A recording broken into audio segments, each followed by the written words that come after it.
do you have any search engine which is searching for Olympians in India? Basically, players are very poor. Is there any system to finance them from the beginning stage so they really overcome the hurdles and become great winners one day?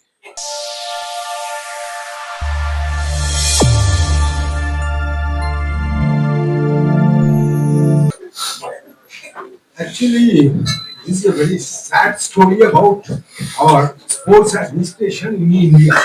We spend a lot of money when they have come to that stage, but we should see the grassroots. That is lacking everywhere, every time. And sorry to say that our Bengal players they won medal in national games. Our last government explain them that we will give them money, 5 lakhs for the gold, 3 lakhs for the silver and 2 lakhs for the bronze. But till the last day they couldn't give it.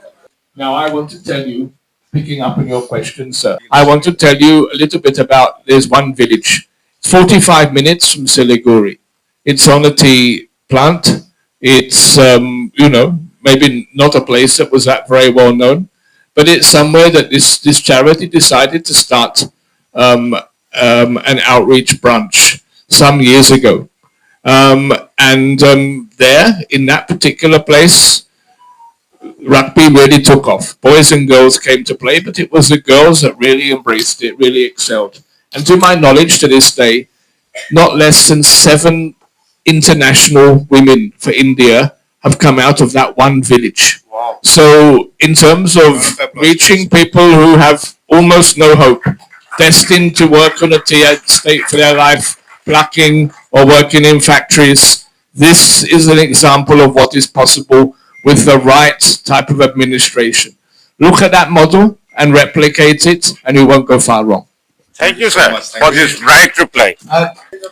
একটা প্রশ্ন যেটা আমি করলাম যে আমাদের দেশে কোনো search engine আছে যারা অলিম্পিয়ানদের করছে এবং তারা যদি পুয়ার হয় ফার্স্ট স্টেপে যদি ফাইন্যান্সই না করা যায় তাহলে তারা গিয়ে উইন করে না, হারিয়ে যায়। এরকম হারানোর গল্প আমাদের দেশে প্রচুর আছে। উত্তমবাবু, এর কি কোনো সুরা আছে? গভর্নমেন্ট পারলো না, টাকা থাকতেও পারলো না আমাদের দেশে, যেটা দেখাই যায়। আপনার কি মনে হচ্ছে এর বাইরে গিয়ে আপনারা উত্তর বার করতে পারবেন? ডিফারেন্টলি এবল যে ইনস্টিটিউশন তারা বার করতে পারবে। হাজার হাজার কলেজে স্কুলে আমাদের দেশে স্টুডেন্টরা নিজেদেরকে ফান্ডিং করতে পারবে।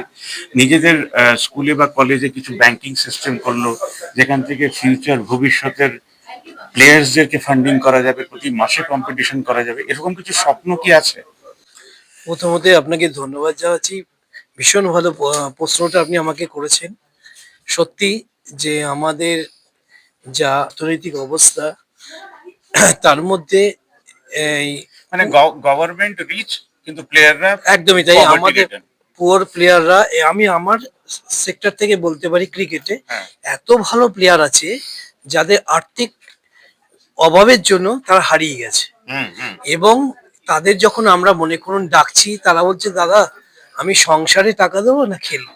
একদম সত্যি তাই। এখানে মানে খেলা এখনো টাকা দেয় না, ছবি দিতে পারে একটা ছবি, তাও দিতে চায় না। কিন্তু খেলায় আমি আপনাকে বলবো যে আমাদের এত টাকা এত, কিন্তু তার সত্ত্বে দেখুন আমাদের যে গ্রাস রুটের প্লেয়াররা তাদের কাছে মানে 5 পয়সাও যায় না, যার জন্য আজকে প্লেয়ার গুলো হারিয়ে যাচ্ছে।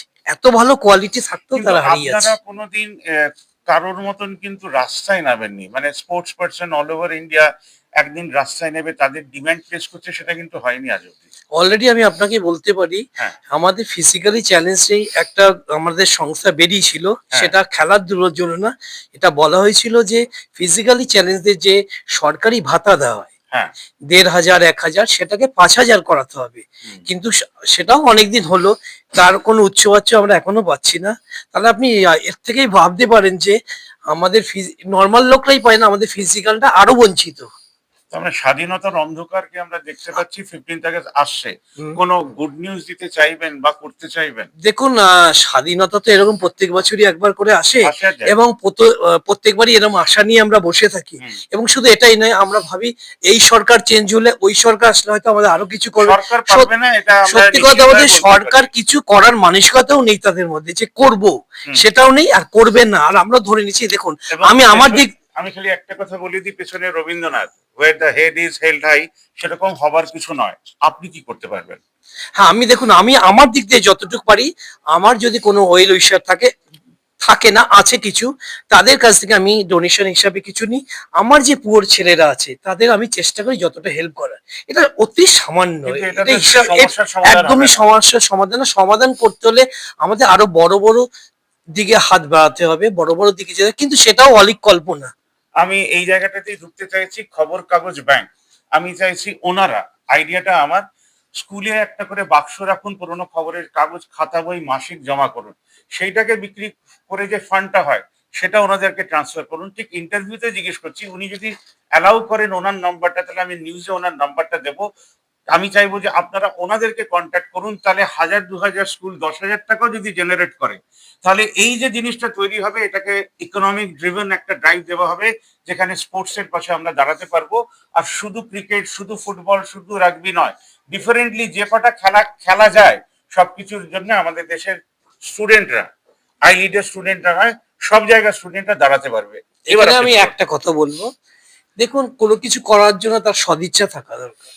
যদি সদিচ্ছাই না থাকে সেই জিনিস আগাতে পারে না। তা আমি দেখছি আপনি যেটা বললেন যে চ্যানেল বলছেন, টিভি বলুন, অডিও ভিডিও যা বলবেন, তাদের সদিচ্ছা নেই। তারা আপনি বর্তমান যুগে দেখতে পাচ্ছেন কত কিছু আমাদের চোখে ভুলভাল দেখছি, আমরা বুঝতে পারছি, কিন্তু প্রেস সেটাকে কোনো কিছু দেখাতেই চাইছে না। আমি এখানেই আমি বলতে চাইছি, আপনাদের মধ্যে ভেদাভেদ কেন থাকবে? না, একটা নর্মাল প্লেয়ারকে আপনি যেরকম ট্রিট করছেন, আমাদের কেন করবেন না, না? আমি এটাই আমার কথা। আমি এটার উত্তর দিতে চাই। এটা খুব সিম্পল উত্তর। পৃথিবীর 1 কোটি কাক কালো, কিন্তু একটা যদি সাদা থাকে আমার মতন, এটা গর্ব করেই বলি। আমিও সেই যুগেই বিলং করি, যে যুগের মানুষেরা মানুষের পাশে দাঁড়াতে চায় না, পালাতে চায়। রবীন্দ্রনাথের কোঅপারেটিভ মুভমেন্ট ফেল করেছে। কৃষকদের পাশে কৃষকরাই দাঁড়ায় না, প্লেয়ারদের পাশে প্লেয়াররাই দাঁড়ায় না, আপনারা আপনাদের কোচেরাও দাঁড়ান না। তাহলে সেই সিস্টেমটা কেউ চাইনি কেন আজ অব্দি? এটাই আমি সার্চ করছিলাম, এটা নিয়েই আমার লড়াই। তাই আমি চাইবো যে সবকটা জায়গায় স্টুডেন্টরা নিজেদের ব্যাংক খুলুক, প্রিন্সিপালরা, টিচাররা শুধু হেল্প করুক, কিন্তু সেখানে যে স্পোর্টস পার্সন আছে তারাই যেন টাকাটা ওনাদেরকে ডোনেট করতে পারে, যাতে বড় হয়ে সেই ছেলেটি যখন কোচ হবে, সে তখন কোটি কোটি সন্তানদের পাশে দাঁড়িয়ে থাকবে। আমরা করবো জয় সেটা নয়, উই হ্যাভ ওভারকাম, সেটাই আজকে আমাদের মোটো বা প্রতিজ্ঞা হওয়া উচিত। ডিফারেন্টলি এবেল কেউ হয় না, চিন্তাধারা থেকে আমরা ডিফারেন্টলি। বাদ বাকি ঈশ্বর কাকে হাত দেয়নি, কাকে পা দেয়নি, সেখান থেকে কোনো বিচার করবেন না।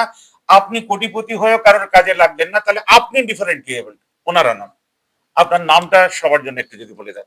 আমি Utpal Majumdar, ex Indian cricketer এবং ইন্ডিয়ান ক্যাপ্টেন। বর্তমানে আমি West Bengal Cricket Association for the Divinely Abled এর সেক্রেটারি। এবং যারা রয়েছেন স্ক্রিনের ওইদিকে, তাদের একটা স্টিল ছবি নেবো আমার সঙ্গে। অন টিভি বাংলা হচ্ছে লোকাল প্যাসেঞ্জার ট্রেনের ভেতরে আমরা টিভি লাগিয়েছি, তাই আপনাদের খবর কিছুটা হলো ওখানে আমরা দেবো। Thank you. আমরা সবাইকে ধন্যবাদ জানাচ্ছি, এবং ওনাদেরকে কি করে ট্রান্সফার করবেন স্ক্রিনে সেই নাম্বারটা দেবো, সেটা দেখে আপনাদের কাছে তারা রিচ করবে। একদম। ধন্যবাদ, ধন্যবাদ সবাইকে। আমি আরেকবার এত সুন্দর অনুষ্ঠানটা করার জন্য দাদাকে অসংখ্য ধন্যবাদ। এর আগে যাকে পাইনি, আমরা চাইবে এই দেখার মাধ্যমে আপনারাও আমাদের সাথে যুক্ত হন। অ্যাডভাইজারি কমিটিতে আমি থাকতে রাজি আছি। Thank you. আমরা চাই আপনাদের মতন লোক আসুক। ধন্যবাদ, ধন্যবাদ, ধন্যবাদ, ধন্যবাদ।